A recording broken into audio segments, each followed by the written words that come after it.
नमस्कार दोस्तों, मैं हूं संदीप, आपका सिविल इंजीनियरिंग कोच। आज इस पर्टिकुलर वीडियो में मैं एक बहुत ही अच्छा टॉपिक लेके आ रहा हूं जहां पे सिविल इंजीनियरिंग के जॉब्स और जो एवेन्यूज़ है, अलग अलग टाइप के जो एवेन्यूज़ है वो किस तरीके से आप ले सकते हैं, आप किस तरीके से उस पर्टिकुलर क्षेत्र में आगे बढ़ सकते हैं। तो ये प्रेजेंटेशन एक बहुत ही बड़ा प्रेजेंटेशन है, मैं उसको कट शॉर्ट कर देता हूँ आपके लिए और बहुत ही डिटेल में उसका फ़ायदा आपके पास पहुँच जाएगा। तो welcome to this particular presentation. The glimpse of the statistics में बता रहा हूँ। इसमें क्या है कि इंडिया का जो सिविल इंजीनियरिंग की तरफ देखने का, इंडिया के अंदर जो भी इंजीनियरिंग की ब्रांच है, सिविल इंजीनियरिंग को सबसे नीचे दिखाया जाता है, सबसे कम वाला दिखाया जाता है। ऐसा चीज़ है ही नहीं, क्योंकि वो बेस है। मदर इंजीनियरिंग जो बोलते हैं, सबसे पहला जो इंजीनियरिंग का जो चीज़ चालू हो गया है वो सिविल इंजीनियरिंग चालू हो गया है।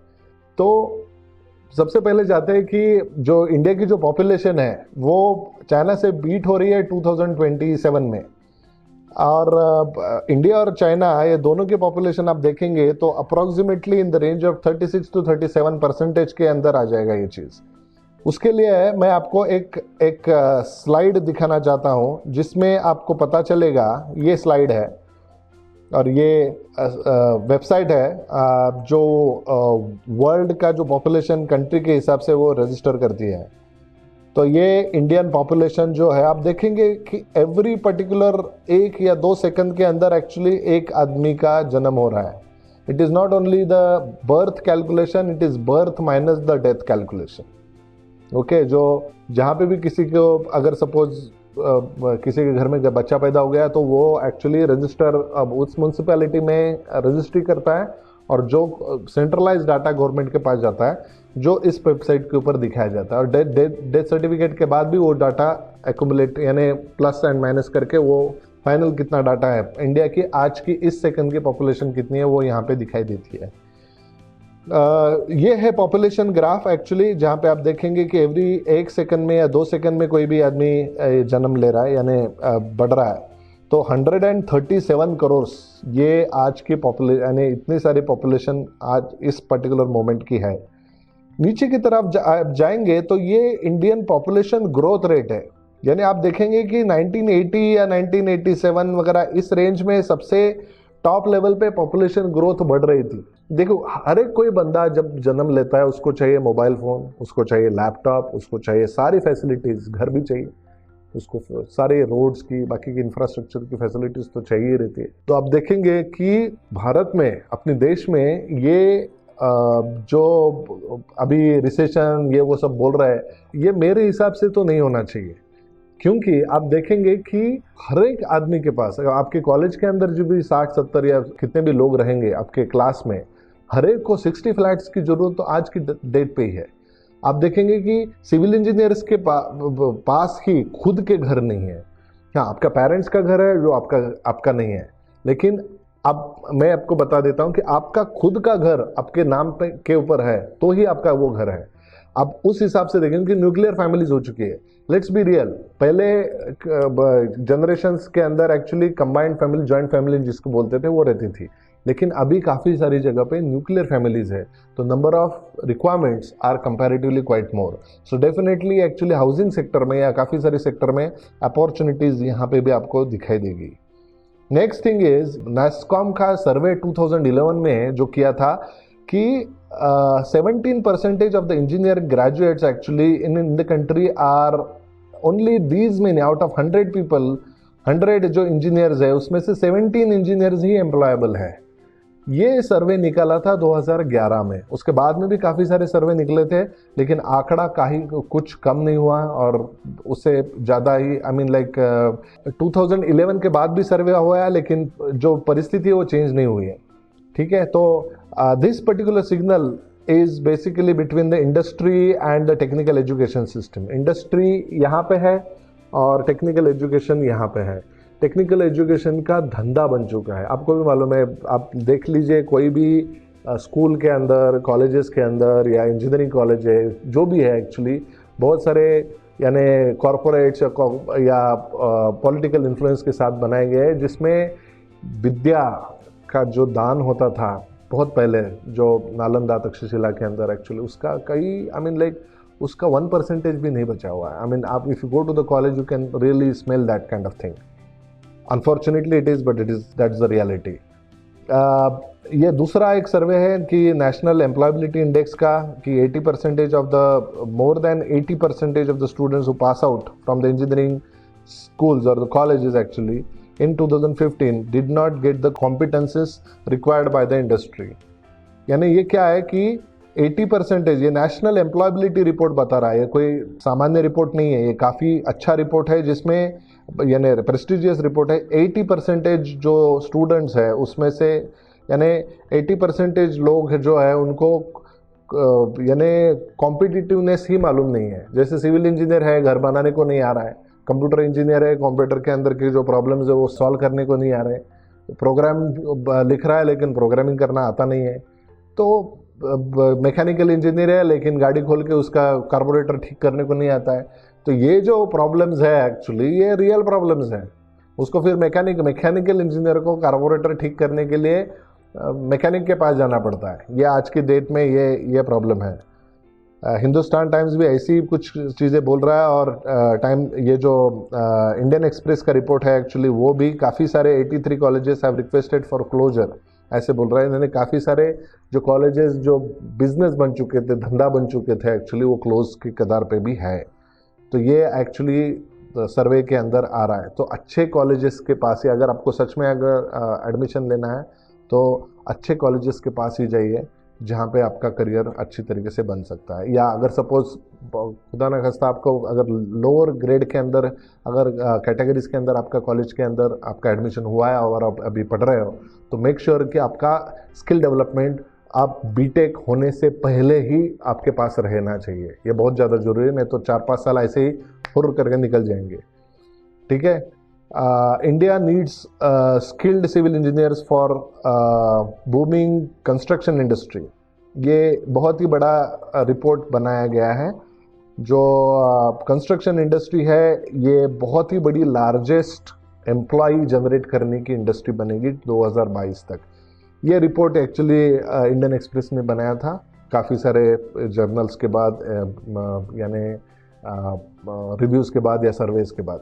लेकिन आज की डेट में भी मैं आपको बता देता हूँ कि कोई भी सिविल इंजीनियरिंग का प्रोजेक्ट निकलता है सपोज 100-200 करोड़ का, तो काफ़ी सारे एम्प्लॉयमेंट वहाँ पे हो जाती है। तो ये सिविल इंजीनियर का यानी वो जो पैसा आता है वो एक ही आदमी के पास नहीं रहता है। सपोज मान लीजिए कि मैं एक 20 माले का बिल्डिंग मुझे करना है, तो सीमेंट खरीदना पड़ेगा। तो cement is also establish industry.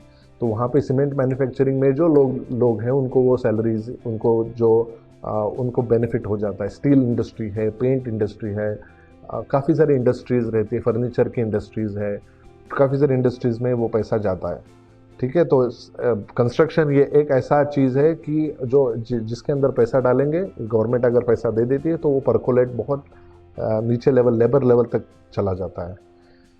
अभी देखेंगे कि क्या क्या प्रॉब्लम्स है सिविल इंजीनियरिंग इंडस्ट्री के अंदर।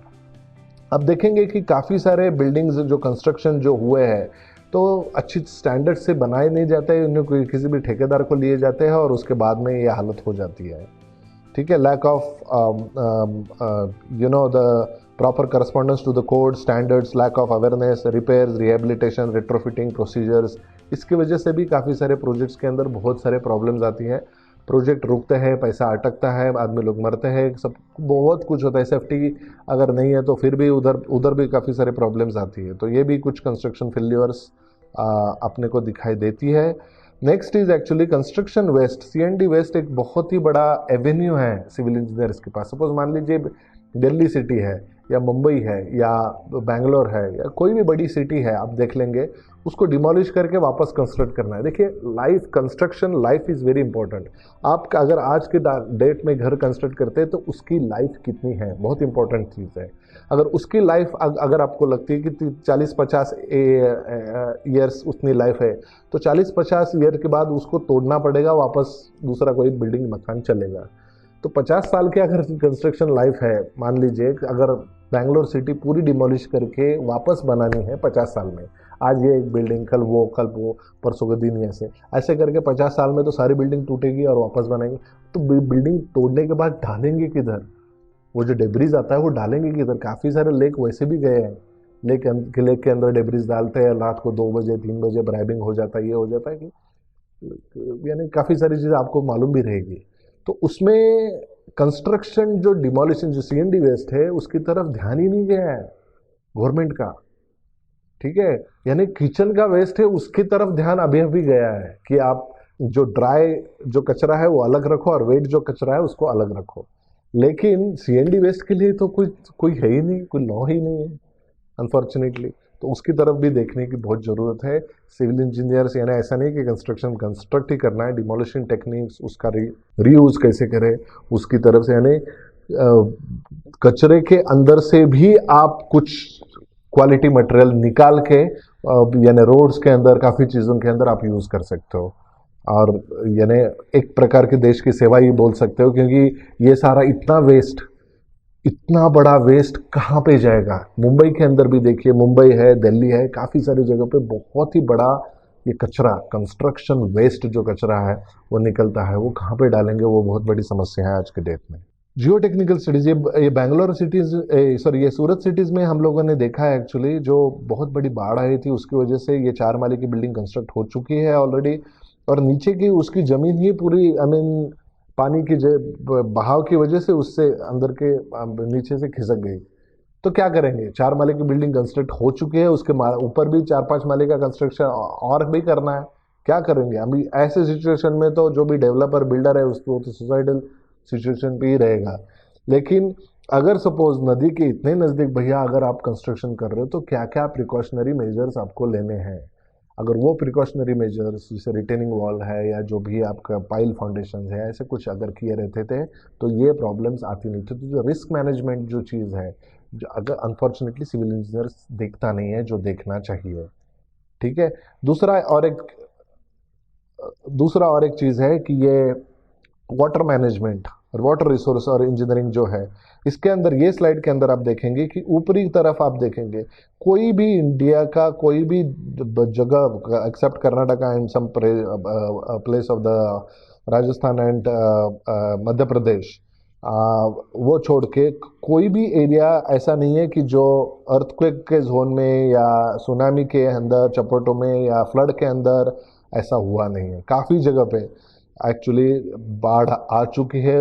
बिहार में देखिए, उत्तर प्रदेश में देखिए या उत्तराखंड में देखिए, गुजरात में भी काफ़ी सारे टर्नाडोज आए हुए हैं, महाराष्ट्र में भी आप देख लीजिए कुछ महीने पहले एक्चुअली वो सब कुछ हुआ है, केरला में तो हर साल आ ही रही है। So to stop all this, actually the proposed area to stop polluting activities and the deforestation, ये इतना सारा एरिया एक्चुअली डिफॉरेस्टेशन से बचने के लिए एक्चुअली एक्टिविस्ट काफ़ी काम कर रहे हैं उसमें।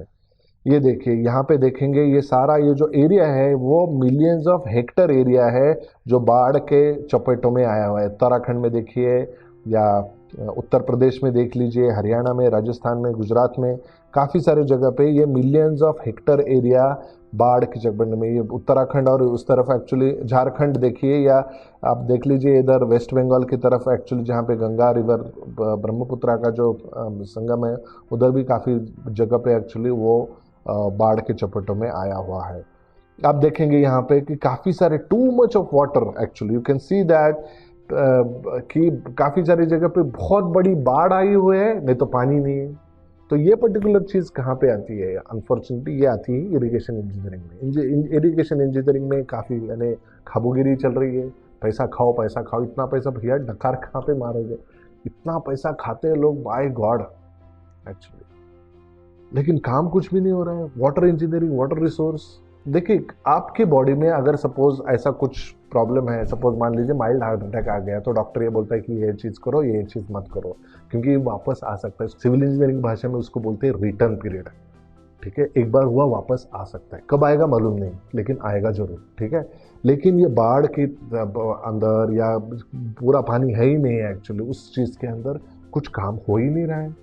तो ऐसे भी कुछ सारे रिसर्चेस अनफॉर्चुनेटली अपने को करने चाहिए जहाँ पे ये सारी चीज़ पकड़ में आ जाएंगे, और उसकी वजह से जो करोड़ों रुपए का नुकसान हो रहा है, 7,000 करोड़ रुपए खाली कर्नाटका गवर्नमेंट ने डिक्लेयर किया है कि 7,000 करोड़ रुपए यानी गया बाढ़ के अंदर, खाली कर्नाटका में 7,000 करोड़ आप देख लीजिए, केरला देख लीजिए, महाराष्ट्र देख लीजिए, उत्तराखंड देख लीजिए, या यूपी बिहार देख लीजिए, कितना पैसा वेस्ट हो रहा है। थोड़ा सा अगर कंसल्टेंसी कुछ ये काम कर देते हैं, उसके अंदर कुछ रिसर्च कर देते हैं, तो कितना सारा पैसा बचेगा अपने कंट्री का। वो भी एक चीज़ एवेन्यूज़ के अंदर आ जाती है, जिसको हम लोग बोलते हैं कि डिज़ास्टर मैनेजमेंट। हर टाइम पे कोई भी बाढ़ आती है तो सेंट्रल कितना पैसा दे रहा है और स्टेट कितना पैसा दे रहा है, इसी के ऊपर एक्चुअली पूरी मीडिया काम करती है। लेकिन रिसर्च बहुत जानना जरूरी है कि रिसर्च के अंदर आपको क्या क्या चीज़ आपको, देखिए मेरा घर बहे नहीं, उसके लिए उस पर्टिकुलर घर के आजू बाजू भी बहुत सारी चीज़ें की जा सकती है। फाउंडेशन के अंदर, इसके अंदर, उसके अंदर काफ़ी सारी चीज़ें की जा सकती है। क्योंकि जब भी पानी जाता है, ज़मीन लेके जाता है, पानी ऐसे बहता नहीं है, ज़मीन का जो स्टिल्ट बोलते हैं, स्टिल्ट कंटेंट बोलते हैं, वो लेके जाता है। उसको स्टॉप करने के लिए बहुत सारी चीज़ें वो आप काम कर सकते हैं उसमें, ठीक है। उसको डिज़ास्टर, सिविल इंजीनियरिंग का पार्ट है डिज़ास्टर मैनेजमेंट में।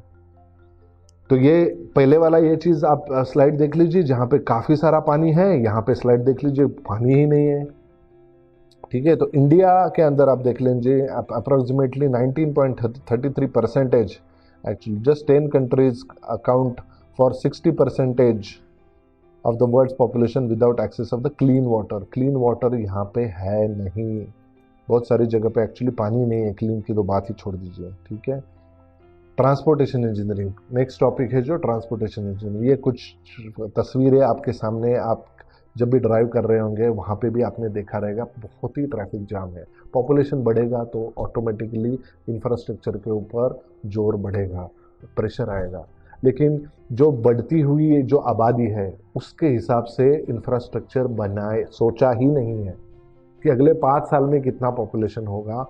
आज इतनी ग्रोथ है, 5 साल पहले इतनी ग्रोथ थी। 5 साल के जब भी कोई पुल बनता है या ब्रिज बनता है या मेट्रो बनती है, 5-7 साल लग ही जाते हैं भैया। आज चालू करेंगे तो पॉपुलेशन आज की देखनी है, 5-10 साल के बाद की देखनी है, बाद की देखनी। उसके साथ मेट्रो, अभी बेंगलोर मेट्रो में हो गया, दिल्ली मेट्रो देखे, it is getting constructed, it is too late to get it constructed. Delhi metro, Bombay metro, जो भी है मेट्रोज आप देख लीजिए, रोड के ऊपर की ट्रैफिक कम नहीं हुई है, बढ़ती चली जा रही है, ठीक है। तो आबादी के हिसाब से, क्योंकि पॉपुलेशन नहीं तो फिर अपने देश के लिए बहुत ही बड़ा कर्स माना जाएगा, एक शाप, अभिशाप माना जाएगा। नहीं तो ये एक स्ट्रेंथ भी है और एक वीकनेस, बहुत बड़ी वीकनेस मानी जाएगी, और आज की डेट में तो वो है ही है अनफॉर्चुनेटली। अगर उसके ऊपर काम नहीं करेंगे इंफ्रास्ट्रक्चर के ऊपर, तो वो होगी ही। ट्रैफिक कंजेशन की वजह से एक बच्चा 10 में से अस्थमा का शिकार बन रहा है, हार्ट डिसीजेस बढ़ रहे हैं, खाली ट्रैफिक की वजह से। काफ़ी सारे पोल्यूशन के पैरामीटर्स, नॉइस पोल्यूशन देख लीजिए, काफ़ी सारे ट्रैफिक इंसिडेंसेस, बैड वेदर के पैरामीटर्स दिल्ली में देख लीजिए। Delhi is number 1 capital, Bangalore is number 2 city across India. अब देख लीजिए कहाँ, यानी किस कदार पे हम लोग जा रहे हैं। नंबर ऑफ 2 व्हीलर्स, 4 व्हीलर्स, भैया गाड़ी खरीद रहे, जगह किधर है गाड़ी रखने की रोड पे, ऐसी सिचुएशन आ रही है। जो पीक आवर्स में तो एटलीस्ट वो सिचुएशन तो है ही। Another thing is environmental engineering, ये भी सिविल इंजीनियरिंग की ब्रांच है, सारे सिविल इंजीनियरिंग की ब्रांचेस है। अगर आप जो भी ग्रास रूट लेवल पे जो प्रॉब्लम्स है उसको हटाएंगे नहीं तो फिर कैसे होगा। एनवायरमेंटल इंजीनियरिंग ऑल्सो आप देखेंगे कि जो नॉर्मल वेस्ट है, plastic, actually recently central government ने कुछ जो निकाला है कि जो फर्स्ट यूज़ का जो प्लास्टिक है उसको बैन कर देंगे। It is too late now. Ban करने से वो काफ़ी नहीं होगा, आपको देखना है कि वो कहाँ कहाँ पे ऑलरेडी बिखर चुका है और क्या क्या कर चुका है, ठीक है। अनदर थिंग देख ही लीजिए, pollution capital. Delhi is capital city of India, but it is also the pollution capital of India, ठीक है। तो एवरी ईयर, हर साल ये प्रॉब्लम आता है दिल्ली को। जब भी अब ठंडी का सीजन रहता है उसके पहले एक्चुअली कुछ दिखता ही नहीं है रोड पे। पोल्यूशन इतनी लेवल पे गया है कि बच्चों को स्कूल पे नहीं भेज रहे। तो ये जो एयर पोल्यूशन का जो सब्जेक्ट है, वो एनवायरमेंटल का सब्जेक्ट है, वो भैया कौन सी ब्रांच का है? सिविल का, ठीक है। अनफॉर्चुनेटली डोमेन जो लीडर्स है इंडिया के अंदर, जो डोमेन लीडर्स, जो स्टील के अंदर आप देख लीजिए किर्बी है, बैंकिंग सेक्टर के अंदर आप देख लीजिए HSBC, city bank, standard chartered bank, ये सारे बैंकिंग सेक्टर्स के अंदर है। सिविल कंसल्टेंट्स के अंदर आप देख लीजिए, एल&टी है, मॉर्ट मैकडोनाल्ड है, रैम्बॉल है, टीटी है और डब्ल्यूएस एटकिंस है। काफ़ी सारे बाहर के लोग आ रहे हैं यहाँ पे। इंडिया का फुटप्रिंट ही नहीं है, काफ़ी 2-4 लोग छोड़ के एक्चुअली इन भारत के जो कंसल्टेंट है, भारत के जो कॉन्ट्रैक्टर्स हैं, उनको चांस ही नहीं मिल रहा है। Remedies for prevailing this kind of scenery, अभी ये हो गए सारे प्रॉब्लम्स, उसको सॉल्व करने के लिए क्या करें। अभी बहुत सारे लोग आप वही पूछ रहे हैं, भैया हम लोगों को प्रॉब्लम मालूम है, सोल्यूशन बताओ। तो आ रहे सोल्यूशन की तरफ से। पहला चीज़ जो है, make your self a part of the solution, not a part of the problem. ये पहले दिमाग में डाल दो कि मैं प्रॉब्लम नहीं हूँ, मैं सोल्यूशन हूँ। ठीक है, मैं आज से अभी से जो भी कुछ एक्टिविटीज़ करूँगा, जो भी कुछ मैं पढ़ूंगा, जो भी कुछ थॉट प्रोसेस के अंदर भी करूँगा, वो पॉजिटिव ही रहेगा, नेगेटिव नहीं रहेगा। I will be the solution, not a part of the problem. अगर इतना भी आप करते हो ना, आप आगे बढ़ सकते हो उसमें। ठीक है, be a part of the solution, not a part of the problem. ये भी एक मेरे एक्चुअली काफ़ी फेवरेट ऑथर्स है, स्टीफन कैवी। उन्होंने भी ये बताया कि be a part of the solution, not a part of the problem. अगर आप सोल्यूशन के पार्ट नहीं बनते हो तो आप प्रॉब्लम के पार्ट बन ही जाते हो। सपोज आपको जॉब नहीं मिलेगा तो आप चोरी डकैती इसकी तरफ गलत तरीके से आप कुछ ना कुछ करने की, I mean it is a human tendency. ठीक है, अगर सपोज ये नेचुरल टेंडेंसी है, आप और हम लोग उसको कुछ नहीं कर सकते। लेकिन अगर सपोज अच्छाई की तरफ आप थॉट प्रोसेस की नज़रिए से नहीं देखोगे तो फिर वो बनेगी नहीं बात। आपको राइट टर्न लेना है या लेफ्ट टर्न लेना है, वो आपकी मर्जी है। सॉल्यूशन की तरफ जाना है या प्रॉब्लम की तरफ जाना है। सॉल्यूशन क्या है? सॉल्यूशन ये है कि अपने आप को अपग्रेड करो। सॉल्यूशन ये है कि अपने आप की तरक्की करो। सॉल्यूशन ये है कि काफ़ी सारे सॉफ्टवेयर सीखो। सॉल्यूशन ये है कि इंडस्ट्री में जो भी अपग्रेडेड टेक्नोलॉजीज़ है, जो भी अपग्रेडेड सॉफ्टवेयर है, जो भी अपग्रेडेड टेक्निक्स है, कहाँ कहाँ पे कौन कौन से प्रोजेक्ट्स आ रहे हैं, उसकी तरफ देखो। प्रॉब्लम यानी उसकी तरफ आप झाँको ही मत। जब भी अगर सपोज मान लीजिए अगर आपने एक भी गलत काम किया और आपका पुलिस वेरिफिकेशन या पुलिस रिकॉर्ड में आ गया, तो मान लीजिए आपका गवर्नमेंट जॉब तो गया। ठीक है, गवर्नमेंट जॉब गया, फिर एमएनसीज का जॉब गया, वीज़ा पासपोर्ट गया, काफ़ी सारी चीज़ों में आप फंस जाओगे, कसम से बता रहा हूँ। ठीक है, तो मेक श्योर एक्चुअली काफ़ी सारे, मैंने देखा था कुछ महीनों पहले आर्टिकल, एक जगह पे एक बहुत बड़े 8-10 सिविल इंजीनियर लोग बैठे थे एक्चुअली, और उन्होंने कोई जॉब नहीं मिल रहा तो क्या करे, उन्होंने गैंग बनाई। गैंग कैसे बनाई भैया? गाड़ी चुराने की। हाँ भैया, गाड़ी चोर करने के लिए भी स्किल सेट लगता है। ठीक है, तो प्लीज़ मेक श्योर कि आपका वो डायरेक्शन में कदम न बढ़े, क्योंकि एक बार बढ़ गया तो आप स्टॉप नहीं कर सकते उसको। वो बहुत ही आपकी लाइफ बहुत दर्दनाक हो जाएगी। Instead of taking a right turn, you are taking a wrong turn. Don't do that. Okay, so what is next? Actually ये तो सब पता चल गया, मुझे राइट टर्न लेना है, मुझे अच्छी जगह पे जाना है, मेरे को कुछ करना है, क्या करना है, व्हाट इज द नेक्स्ट? सबसे पहले awareness. It is a best agent for change. Okay, कि अवेयरनेस क्या है? पहले अपने आप को अवेयर करो कि भैया मेरे को इंटरेस्ट कौन से सब्जेक्ट में है, मुझे करना क्या है, मुझे किस तरीके से आगे बढ़ना है। मैंने काफ़ी सारे सब्जेक्ट तो सीख लिए, मैथ सीख लिया, मैंने साइंस सीख लिया, मैंने सॉम, टॉस, जियो टेक्निकल, सारे सब्जेक्ट सीख लिए, लेकिन मुझे सब्जेक्ट कौन सा अच्छा लगता है, कौन से क्षेत्र में मैं जाना चाहता हूँ। पैसे की तरफ मत देखिए, सबसे पहले आप देख लीजिए कि आपको कौन सा सब्जेक्ट अच्छा लगता है। जो सब्जेक्ट आपको अच्छा लगता है उसकी तरफ आप जाएंगे, आप मुड़ेंगे, एक्चुअली आपको इंटरेस्ट आएगा, आपको जॉब में मिलेगा, आपको तरक्की भी होगी। अनदर थिंग, जो आप चेंज देखना चाहते हो वो पहले आप बनो। ठीक है, बहुत सारे लोग बोलते हैं कि भैया मैं तो सिविल इंजीनियर, मेरे को जॉब दे दो, मेरे को बाकी का सुनने का ही नहीं है, मेरे को जॉब दे दो। भैया तुमको सॉफ्टवेयर आता है? नहीं आता है। मेरे को, आपको ये कोड आता है? नहीं आता है। आपको ये मालूम है? ये नहीं मालूम है। मेरे को जॉब चाहिए। इधर उधर 15 जगह पे जाएंगे, लेकिन जॉब मिलेगा तो नहीं पक्का, क्योंकि आपके पास वो स्किल सेट्स अवेलेबल नहीं है। अगर अवेलेबल है तो जॉब तो काफ़ी जगह पे अवेलेबल है। अनफॉर्चुनेटली अगर आप कुछ चेंज देखना चाहते हो तो अपने आप को पहले चेंज करना सीखो। Be the change you wish to see in the world. सबसे पहले अपने आप को अंदर झांक के देखो कि कहाँ पे प्रॉब्लम आ रहा है, मैं कहाँ पे कम पढ़ रहा हूँ, और उसमें कुछ बुराई नहीं है, मेरे को अंग्रेजी सीखनी है, मेरे को ये सीखना है, कुछ बुराई नहीं है, कोई एज ऐसा नहीं है कि जहाँ पे मैं सीख नहीं सकता हूँ। ठीक है, तो as a company also I tell you, ये हमारा वेबसाइट है e-construct.in, उसमें आप ये सपोर्ट के अंदर आप जाएंगे, आप टिकट भेज सकते हो, सपोर्ट टिकट, यानी आपके पास जो भी क्वेरी है आप हम लोगों को पूछ सकते हो। चैट भी अवेलेबल है, चैट के ऊपर भी पूछ सकते हो। इस सपोर्ट के अंदर एक्चुअली हर एक हायरार्कीज के अंदर ये जाता है, वो सपोर्ट टिकट्स आ जाता है हमारे पास, हम लोग आपको सहयोग करते हैं।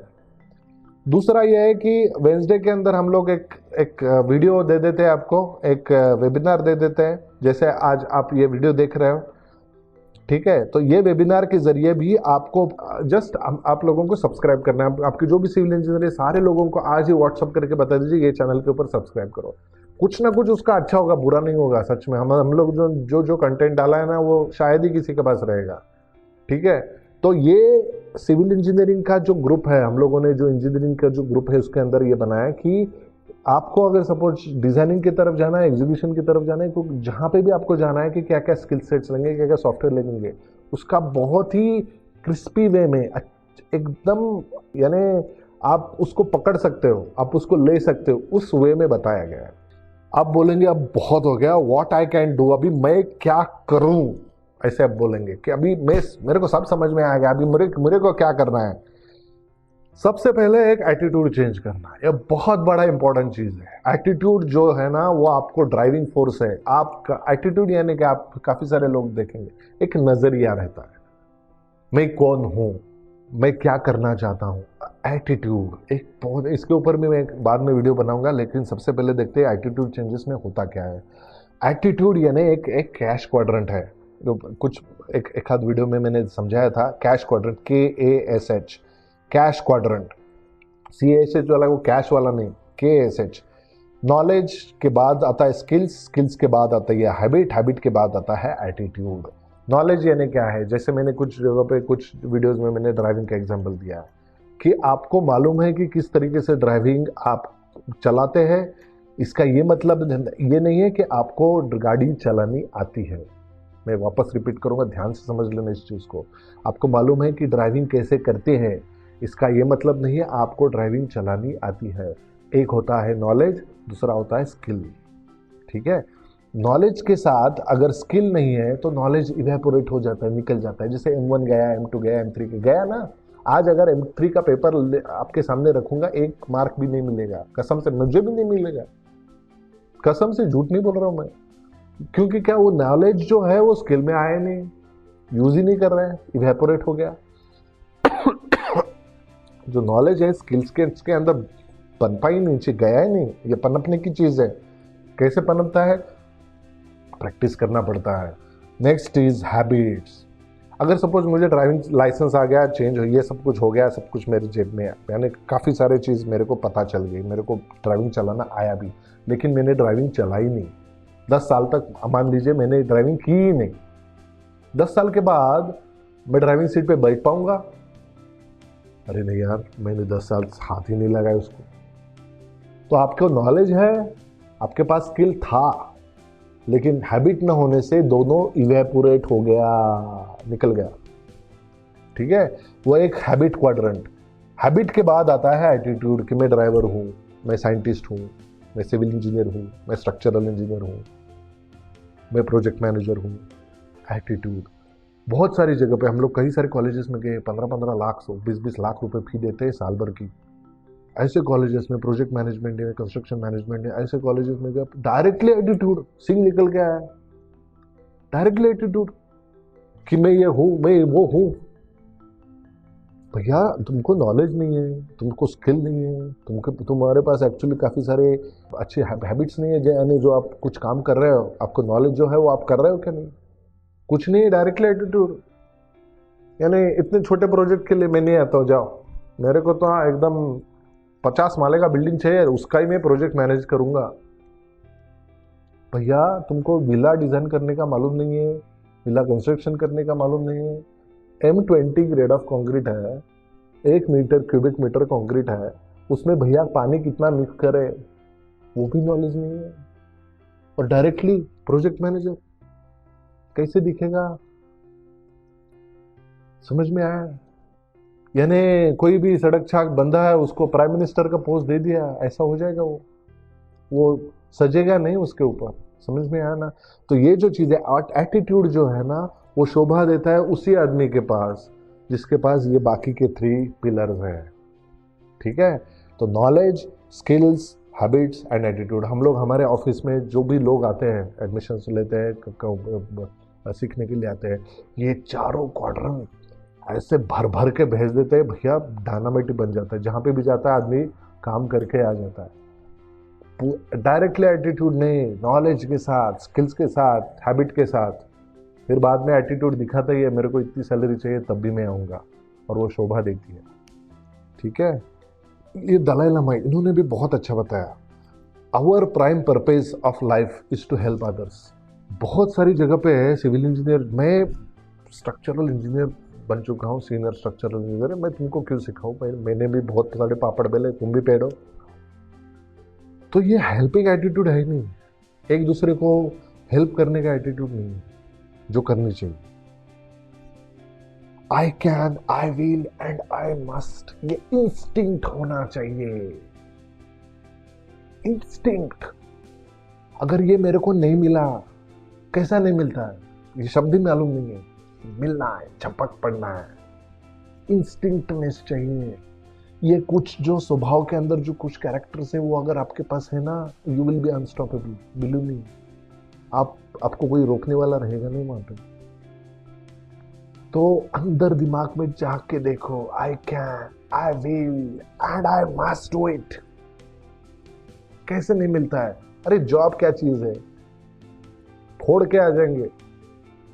ऐसा इंस्टिंक्ट वाला एटीट्यूड होना चाहिए। अप्रोक्सीमेटली 100 लाख करोड़ का बजट सेंट्रल गवर्नमेंट ने दिया हुआ है खाली इंफ्रास्ट्रक्चर डेवलपमेंट करने के लिए। कैसे आया मैं बता देता हूँ। जो ये पुल है, एक्चुअली दुनिया का सबसे बड़ा पुल है जो चाइना में बन चुका है। तो civil engineering is the mother of all the engineering branches. We are the job creators, not the job seekers.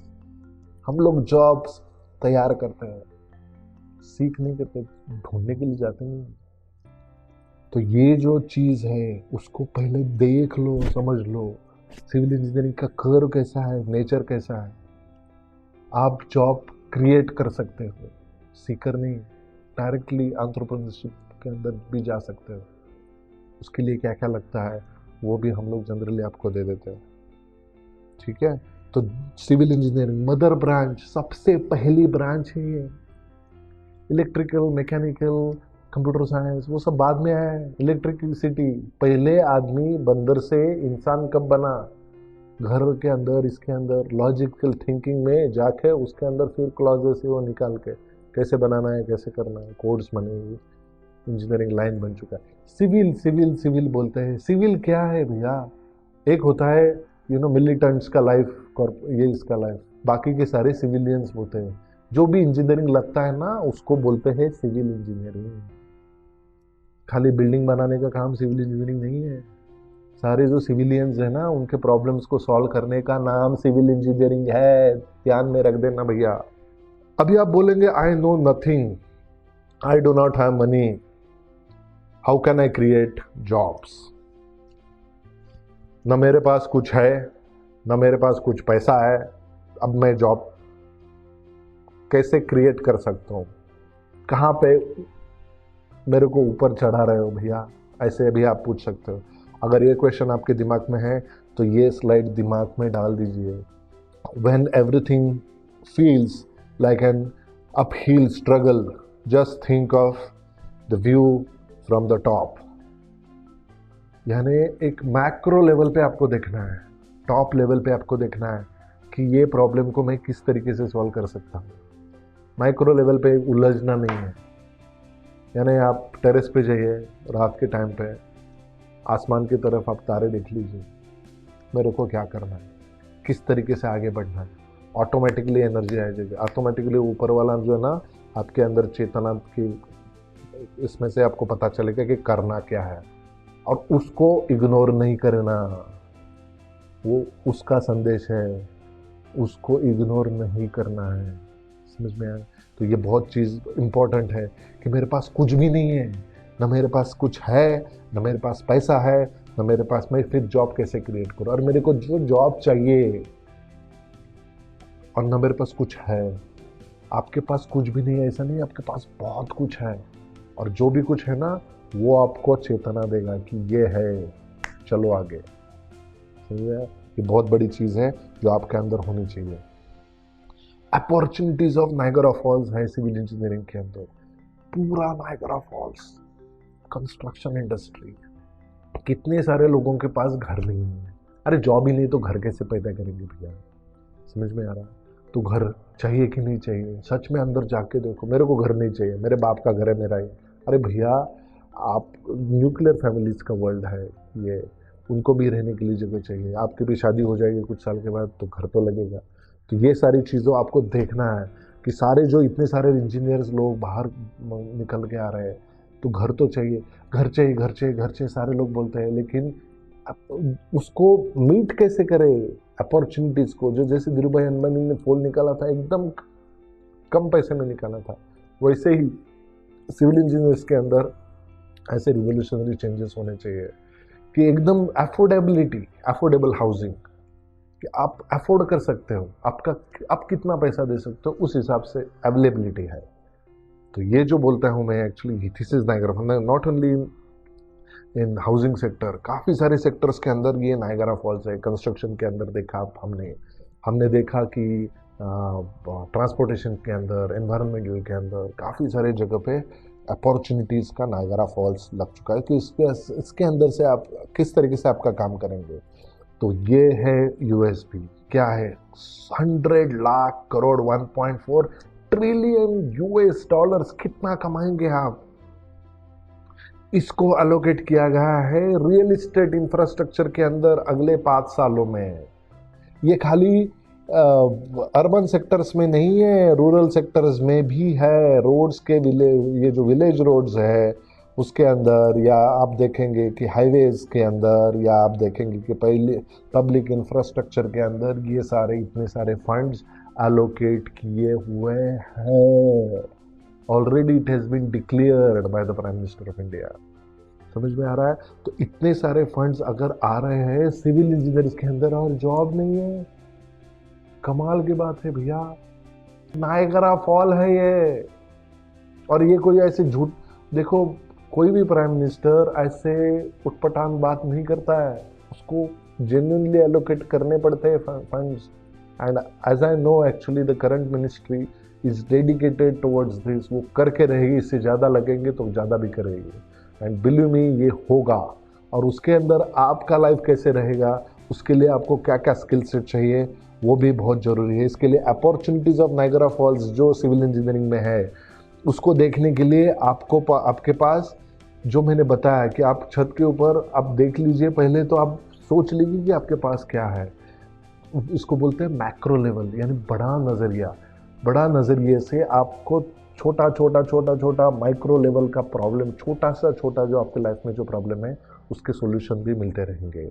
जो टॉप टू बॉटम लेवल के आपके जो प्रॉब्लम्स हैं, आपका जो इशू है, वो भी निकलता जाएगा। Opportunities for the civil engineering, क्या क्या अपॉर्चुनिटीज़ है? स्ट्रक्चरल इंजीनियरिंग है, कंस्ट्रक्शन प्रोजेक्ट मैनेजमेंट है, जियो टेक्निकल है, ट्रांसपोर्टेशन है, वाटर सोर्स है, टनलिंग है, ब्रिज है, कोस्टल है, एनवायरमेंटल है, सर्विंग है। काफ़ी सारे इंजीनियरिंग के ब्रांचेस है, बहुत सारी अपॉर्चुनिटीज़ भरी पड़ी है सिविल इंजीनियर्स के पास। उसको नायगरा फॉल्स जो है, उसको पानी, उधर से पानी लेना कैसे है, वो आपको देखना है। Now this is the toll gate actually, ई कंस्ट्रक्ट एक्सप्रेस हाईवे। अगर सपोज आप मान लीजिए, देख लीजिए, दो रास्ते हैं आपको पास जाने के, ए टू बी पॉइंट तक। जैसा ये रास्ता है, गली का रास्ता, इधर से जाओ, उधर से जाओ, उधर से जाओ, उधर से जाओ, और एक जो है वो एक्सप्रेस हाईवे है। कौन सा रास्ता लेना है वो आपकी नज़र से है। इधर ये रास्ते से जाओगे तो कम से कम 10 साल लगेंगे एस्टैब्लिशमेंट होने के लिए। 10 साल कम से कम, लिख के रखो आज की डेट पे, और 10 साल के बाद वही किताब देख लेना। अगर शॉर्टकट लेते लेते आप अगर अपनी मंजिल को पाना चाहते हो तो कम से कम सिविल इंजीनियर, कभी भी किधर भी जाएंगे आप, कम से कम एक्सपीरियंस तो पहला क्वेश्चन पूछेगा, भैया क्या एक्सपीरियंस है? ठीक है, एक्सपीरियंस तो आप मार्केट से खरीद नहीं सकते भैया, मेरे को कुछ एक्सपीरियंस नहीं, यानी सबसे पहले आपको ऐसी जगह पे डाला जाएगा जहाँ पे उसकी ज़रूरत ही नहीं है, और जो भी 8-10 हज़ार 15 हज़ार ज़्यादा से ज़्यादा सैलरी दे देगा, ठीक है। तो उससे आगे आपकी, और वैसे भी जहाँ पे जा रहे हो आप वहाँ पे तो ज़रूरत है ही नहीं, खड़ा रहना है बस, मेरा कोई आदमी है वहाँ पे, बस मैं कॉल लगाता हूँ तो है, यानी वॉचमैन का ही जॉब हो गया वो तो, सच में करेक्ट है। I tell you very honestly, मैंने भी यहाँ पे काफी सारे लोग देखे एमटेक स्ट्रक्चर इंजीनियर किए हुए लोग, जहाँ पे बेंगलोर मेट्रो के अंदर काम करने वाले लोग मैंने देखे हैं कि वो बोलते हैं कि सर हम लोग देखते हैं कि कितनी सीमेंट बैग बाहर से अंदर गई है, लिख लेते हैं, और अंदर से बाहर गई है वो भी लिख लेते हैं। अरे भैया ये जॉब आपका नहीं है, उसमें खुश मत रहना, अपने आप को कुराड़ी मारना जैसा है चीज ये, ठीक है। तो ये जो है वो लॉन्ग कट है, कोई चीज कुछ सेंटर्स के ऊपर जाता है, वहां पे 1-2 सॉफ्टवेयर तुक्के से सीखता है, स्टैड प्रो सीख लिया, कैड सीख लिया, रेविट सीख लिया। सॉफ्टवेयर सीखने से काम बनता ना भैया तो बहुत कुछ हो जाता था, खाली सॉफ्टवेयर तो लगता ही है, सॉफ्टवेयर के साथ बाकी सारी चीजें आनी चाहिए। तो ये जो है कुछ सेंटर्स के अंदर आप जाते हो, फिर लगता है कि गोल्डन गेट के अंदर आप जाते हो, गेट एग्जाम, ये एग्जाम दो एग्जाम, भैया ऑलरेडी आपने जो सब्जेक्ट पढ़े हुए हैं उससे कुछ निकालो पहले, ऑलरेडी जो इन्वेस्टमेंट की हुई है, जैसे शेयर मार्केट में हम लोग बोलते हैं जितना पैसा दिया है भैया गया तो गया, जितना आ रहा है उतना आने दो और मत डालो उसके अंदर, ये सबसे पहला रूल है, ठीक है। जैसे आपने 4 साल डाल दिए वापस तो आने वाले है नहीं, 8-10 लाख भी डाल दिए उसमें, तो आपके पास आया क्या, जॉब की तरफ से या कुछ रिक्रूटमेंट की तरफ से या कुछ नौकरी या कुछ खाने पीने का, एटलीस्ट कुछ ना कुछ आना चाहिए, कुछ भी नहीं है। वापस गोल्डन गेट एग्जाम देने के लिए जाओ, गेट एग्जाम भी यू टर्न है, पक्का यू टर्न है, सिविल इंजीनियरिंग के अंदर तो है ही। अगर सपोज एमटेक वाले बंदों को 100% जॉब हर एक कॉलेज गारंटी दे देता है तो यू टर्न नहीं है, मैं अपने शब्द वापस ले लेता हूँ, कोई भी गारंटी नहीं देता 100% कि ये गेट पार करने के बाद मेरे को पक्का जॉब मिलेगा 101%, है ही नहीं वो ज़्यादा फंस जाते हैं अंदर, समझ में आया। तो ये चीज़ गोल्डन गेट एग्जाम है, एमई है, या कुछ एनआईसी क्रेडिट सेंटर है, या कुछ काफ़ी सारे जगह पे आप इधर से इधर घूमते 2-3 साल ऐसे एक, I tell you very honestly, golden क्या है, जो भी अगर आप बीटेक के बाद अगर आप निकलते हो, every day is a golden day, अगर आप उसका उपयोग नहीं करते हो तो आप सच में बहुत बड़ी आपकी हानि कर रहे हो, बहुत बड़ी अपनी हानि कर रहे हो। दूसरा है बाम्बू स्ट्रक्चर्स, एक्चुअली इसके अंदर में मैं बताना चाहता हूँ कि काफ़ी सारे रिसर्च अनफॉर्चुनेटली इंडिया में हुआ नहीं है। बाम्बू स्ट्रक्चर्स यानी ये जो CND वेस्ट ये वो सब बताया मैंने, तो ये जो देखिए ये बाम्बू स्ट्रक्चर्स ये है क्या, ISO 22156 2004, ये बाम्बू स्ट्रक्चरल इंजीनियरिंग का कोड है। अनफॉर्चुनेटली ये पर्टिकुलर कोड या ऐसे स्ट्रक्चर्स हमारे इंडिया में बनते ही नहीं है। क्यों नहीं बनते, काफ़ी सारे रीजंस हो सकते हैं, लेकिन मेरे को लगता है लेकिन सच में बता रहा हूँ कि ऐसे स्ट्रक्चर्स अगर विदेशों में बनते हैं तो अपने देश में भी बनने चाहिए। सबसे पहले ये एग्रीकल्चर या इरिगेशन इंडस्ट्री को बूस्ट दे देगा, जीरो कंस्ट्रक्शन वेस्ट करेगा, high elasticity and tensile strength यहाँ पे उसे भी मिल सकती है, सस्टेनेबिलिटी है, अफोर्डेबिलिटी है, टेम्परेचर रेजिस्टेंस है, अर्थक्वेक रेजिस्टेंस है, सब कुछ अफोर्डेबल, सब कुछ है इसमें। खाली सब लोगों को लगता है कि यार कुछ कोई भी घर तोड़ के आ जाए, उसको क्या है, हम दीवार भी तोड़ के अंदर आ ही जा रहे हैं, वैसे भी आप थोड़ी ना रोक सकते हो, जिसको घुस के आना है कुछ करने का ही है तो, ठीक है। तो आपको जिस तरीके से आपको उसके लिए भी कुछ प्रोविजन रख सकते हैं, सेफ्टी स्टेबिलिटी के लिए भी बहुत सारे प्रोविजंस रख सकते हैं, उसमें भी काफ़ी सारे रिसर्चर्स हुए हैं। बाम्बू स्ट्रक्चर यानी जो ऐसे सेक्टर्स हैं जिसमें सिविल इंजीनियर अनफॉर्चुनेटली जा नहीं रहा है, देख नहीं रहा है, उसके अंदर आप अगर नॉलेज ले लेंगे और उसका कुछ प्रोटोटाइप वो बनाएंगे तो आप अच्छे से बिजनेस भी कर सकते हो उसमें, ठीक है। तो ये ग्रीन बिल्डिंग जो कुछ बाली इंडोनेशिया में बहुत जगह पे, एक्चुअली मैं खुद गया हूँ यहाँ पे, तो ये काफ़ी सारे जगह पे एक्चुअली मैंने देखा कि वहाँ पे बाम्बू स्ट्रक्चर्स यूज़ करते हैं लोग। देख लीजिए ऐसे कुछ रेस्टोरेंट्स होटल्स भी बाम्बू स्ट्रक्चर्स में बनाए जा सकते हैं और आलीशान भी दिखते हैं, ठीक है। और कुछ और भी है जहाँ पे मैं बता रहा हूँ कि ये रैली फॉर रिवर्स जो कावेरी कॉलिंग का ये कुछ एक्सपीडिशंस एक्चुअली सदगुरु जी ने चालू किया है। Please everybody, I would request everyone to participate in this kind of expedition, जो एक चेंज लाना चाहती है, एक अमूलाग्र यानी मूल से चेंज करना चाहती है ये पर्टिकुलर एक्सपीडिशंस।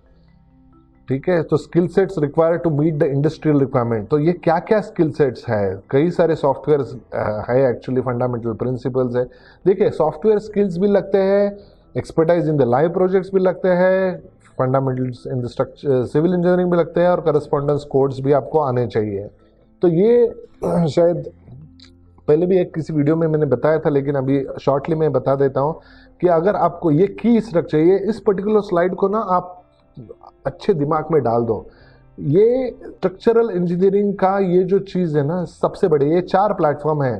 पहला प्लेटफॉर्म है software, AutoCAD, ETABS, SAP 2000, SAFE, CSI, bridge, RCDC, Prokon, STAAD Pro, ये सॉफ्टवेयर्स आपको आने हैं।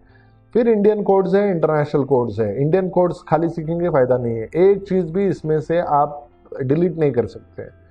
ये सारी चीज़ें आपको सीखनी है, इंडियन कोड्स और इंटरनेशनल कोड्स। ये स्ट्रक्चरल इंजीनियरिंग कुछ फंडामेंटल्स हैं, वो भी आपको देखने हैं। एंड अलॉन्ग विद दैट आपको लाइव प्रोजेक्ट के ऊपर भी काम करना है। अगर ये चारों चीज़ें यानी software code engineering fundamentals and ये जो working on the industry live projects का ये जो चीज़ है, ये 4 चीज़ें अगर आ गई तो सिविल स्ट्रक्चरल इंजीनियर बनने के लिए आपको कोई भी स्टॉप नहीं कर सकता है। नेक्स्ट थिंग इज की टू बिकम स्ट्रक्चरल इंजीनियर। ये क्या है? अभी मैं एक सिंपल चीज बता रहा हूं आपको। कॉलेज के अंदर खाली static analysis, linear dynamic analysis, linear static analysis लिया हुआ है, लेकिन उतना ही नहीं है। जब भी आप परफॉर्म एनालिसिस करते हो तो स्टैटिक एनालिसिस के साथ साथ आपको डायनेमिक एनालिसिस आना भी जरूरी है। स्टैटिक के अंदर लीनियर रहता है, नॉन लीनियर रहता है। लीनियर एनालिसिस के अंदर ज्योमेट्रिक नॉन लीनियरिटी रहता है, मटेरियल नॉन लीनियरिटी रहता है। ज्योमेट्रिक नॉन लीनियरिटी के अंदर पी डेल्टा एनालिसिस है, पुश ओवर है, बकलिंग है।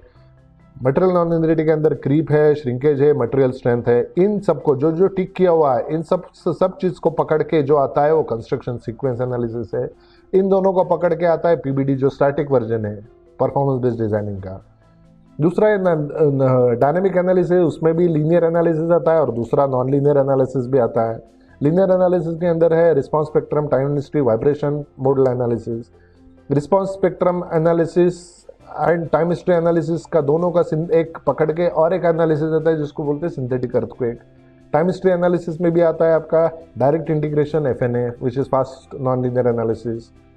मॉडल एनालिसिस के अंदर भी 2 टाइप है, जिसमें रिच वेक्टर्स है, इगन वेक्टर्स है। डायनेमिक एनालिसिस के अंदर आता है, अब नॉन लीनियर एनालिसिस के अंदर भी response spectrum, time history, vibration analysis and model analysis आता है। इन सारा चीज़ को पकड़ के और एक जो टिक किए हुए 3 चीज़ को पकड़ के और एक चीज़ आता है जो उसको बोलते हैं PBD analysis, which is dynamic version. यानी खाली एनालिसिस के लिए ये सारी चीज़ें लगती है।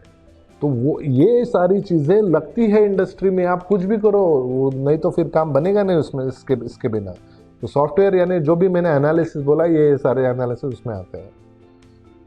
नेक्स्ट थिंग इज जो प्रोजेक्ट मैनेजमेंट, साइट इंजीनियर के साथ एक्चुअली अगर आपको आगे बढ़ना है, साइट इंजीनियर्स का बहुत ही बुरा हाल है। 10-15 हज़ार से ऊपर सैलरी बढ़ती नहीं, क्योंकि आपको प्रोजेक्ट मैनेजमेंट की तरफ बढ़ना होता है। अगर आप प्रोजेक्ट मैनेजर बनते नहीं हो तो सैलरी बढ़ेगी नहीं, बिल्कुल नहीं बढ़ेगी। तो एक जो रहता है वो सॉफ्टवेयर, ये सारे सॉफ्टवेयर इंक्लूड रहते हैं, ऑटोकैड, आर्चिकैड, रेविट भी, रेविट आर्किटेक्चर है, रेविट स्ट्रक्चर है, रेविट MEP है, नेविस वर्क्स है, कई सारे एक्चुअली स्प्रेडशीट्स है, सॉलिब्री है, माइक्रोसॉफ्ट प्रोजेक्ट्स है, सिंक्रो है, काफ़ी सारे, इसकी लिस्ट भी काफ़ी सारी लंबी रहती है। दूसरा और एक है BIM कॉन्सेप्ट्स रहते हैं उसमें, बिल्डिंग इंफॉर्मेशन मॉडलिंग के concept, 2D, 3D, 4D, 5D, 6D, 7D, ये सारे डायमेंशंस उसके अंदर आने चाहिए। 2D यानी प्लान एलिवेशन सेक्शन, 3D यानी पर्सपेक्टिव व्यू, 4D यानी टाइम मॉडल, 5D यानी कॉस्ट मॉडल, 6D यानी एनर्जी मॉडल, 7D यानी जो आपका हॉस्पिटलिटी या मेंटेनेंस मॉडल रहता है। एनर्जी मॉडल यानी कब एक्टिव लाइट एयर वेंटिलेशन कब रहता है।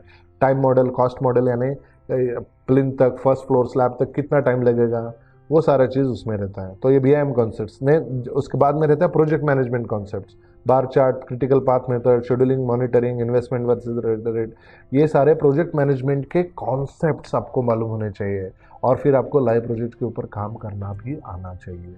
तो ये 4 पिलर रहते हैं भैया प्रोजेक्ट मैनेजमेंट के। ये सारे 4 पिलर्स भी नहीं, इसमें अंदर labour management, tender management, finance management, safety management, contracts management, risk management, quality management, engineering coordination, managerial nature and diplomacy, ये सारी चीज़ें उसमें आ जाती है।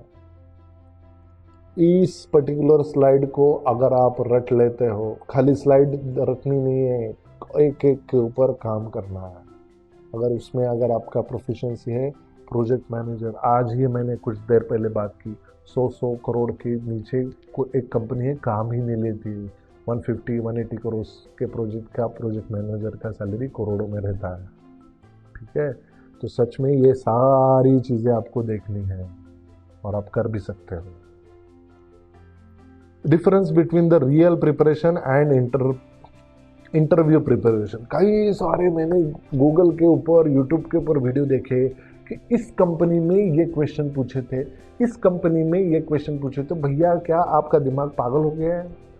वो क्वेश्चंस रट के आपको लगता है जॉब बन जाएगा? इतना उल्लू मत समझो एम्प्लॉयर को। तो 2 मिनट में समझ जाता है भैया रट के आया या सच में जानता है। अगर आपको ड्राइविंग चलाना आता है सच में, तो आपको एक्टिंग करने की जरूरत ही नहीं है। और पीछे वाला बंदा नो, आप उल्लू नहीं बना सकते, उसको बना के दिखाओ। मेरे को ड्राइविंग चलानी आती है, बना के दिखाओ उल्लू आपको नहीं आती है और आप कुछ मिमिकिंग करके मैं ड्राइव कर रहा हूँ, चालू कर रहा हूँ, मिमिकिंग करके कर सकते हो? पॉसिबल ही नहीं है। पीछे वाला बंदा ना 2 मिनट में समझ जाएगा, भैया लाइसेंस है, कितने साल चला रहे हो, कौन सी गाड़ी थी, 2 मिनट में पकड़ जाओगे। नहीं होगा वो। उतना उल्लू उसको मत समझो और इतने होशियार मत बनो। सच में अगर आपको उसके अंदर जाना है तो आपको उस पर्टिकुलर क्षेत्र में वो चीज़ों के ऊपर काम करना पड़ेगा, दूसरा चारा ही नहीं है। ठीक है, तो सॉफ्टवेयर नॉलेज स्ट्रक्चर के अंदर ये सारी चीज़ मैंने जो आपको बताई सॉफ्टवेयर नॉलेज है। और ये जो क्वेश्चंस जो आते हैं ना, वो कॉकटेल क्वेश्चंस आते हैं। यानी फॉर एग्जांपल मैं बता रहा हूँ, एक आपको अंडरग्राउंड वाटर टैंक डिजाइन करना है SAP 2000 में, by taking the ACI 318 code, by considering certain FEM concepts, and project कौन सा है तो underground water tank. Cocktail question आते हैं, कैसे करेंगे फिर? दूसरा क्वेश्चन है परफॉर्मेंस बेस्ड डिजाइन आपको करना है 50 स्टोरी बिल्डिंग का for the next 50 years of the RCC high rise buildings, okay, by considering the CEB FIP code for long term creep, by using the software called ETABS। कैसे करोगे? ऐसे quartile questions आते हैं। नहीं, ये platforms है अलग अलग, और इसका कोऑर्डिनेशन, सिंक्रोनाइजेशन दिमाग में पक्का होना चाहिए। सिमिलरली ये प्रोजेक्ट मैंने जो साइट पे जाना चाहिए, ये डिजाइनिंग का है, ये एग्जीक्यूशन का है। तो एग्जीक्यूशन के अंदर भी काफ़ी सारे कॉकटेल क्वेश्चंस पूछ सकते हैं, और उसमें आप खाली पढ़ के रट के या कुछ यूट्यूब वीडियोस देख के इंटरव्यू के लिए जाएंगे, वो काम बनेगा नहीं। और एक चीज़ है, यूट्यूब वीडियो में से मेरे को समझ में आप ये भी यूट्यूब वीडियो के ज़रिए बता रहे हो, देख रहे हो, इसके लिए मैं बता रहा हूँ। यूट्यूब वीडियोस, ये जो चैनल्स हैं, ये चैनल्स आप खाली यानी इन्फॉर्मेशन के लेवल तक ही देख सकते हो। 3 महीने पहले मैंने एक आर्टिकल देखा था, एक जन ने डिलीवरी किया अपनी वाइफ का, बेटा भी मर गया और लड़का भी मर गया, माँ भी मर गई और लड़का भी मर गया। यूट्यूब देख के डिलीवरी कोई करता है अपनी बीवी का? पागल हो चुका है? पागल हो गए क्या? पैसा नहीं है तो गवर्नमेंट हॉस्पिटल लेके जाओ, खुद को डॉक्टर बनने की सूझी है, और वो भी यूट्यूब वीडियोस के जरिए। ड्राइविंग आप यूट्यूब वीडियोस देख देख के सीख जाओगे क्या? ये जो हम लोग कुछ जो वीडियोस बनाते हैं वो इंफॉर्मेशन बेस्ड नॉलेज है, ताकि आपका अवेयरनेस बढ़े, इंफॉर्मेशन बढ़े। उसका स्किल सेट से हैबिट्स के अंदर एटीट्यूड नहीं बनेगा, पक्का नहीं बनेगा। देखो भैया, आपको अगर अच्छे शेफ है तो दो ही चीज़ बनानी है। एक तो खाना बनाना बहुत अच्छा अच्छा सीखना है, और मैं खाना बनाता हूँ ऐसे 4 लोगों को, जितना लोगों को बता सकते हो बताना है। दो ही चीज़ रहती है, एक रहता है इनोवेशन, दूसरा होता है मार्केटिंग। इसके ऊपर अगर आप काम करेंगे बहुत ही अच्छे एंटरप्रेन्योरशिप बनेंगे। ये कुछ डेमोन्स्ट्रेशन भी काफ़ी सारे वीडियोज़ में हम लोगों ने दिया हुआ है, प्लीज़ देख लीजिए उसको। अगर आपको ये वीडियो सच में पसंद आया तो प्लीज़ लाइक कर दीजिए, और बहुत ही प्यारा लग गया तो सब्सक्राइब कर दीजिए। ये वीडियो प्लीज़ बहुत सारे सिविल इंजीनियरिंग भाई बहनों का पास भेज देना, ताकि सच में उनका अपग्रेडेशन या अवेयरनेस बढ़े। Thank you very much. Bye bye.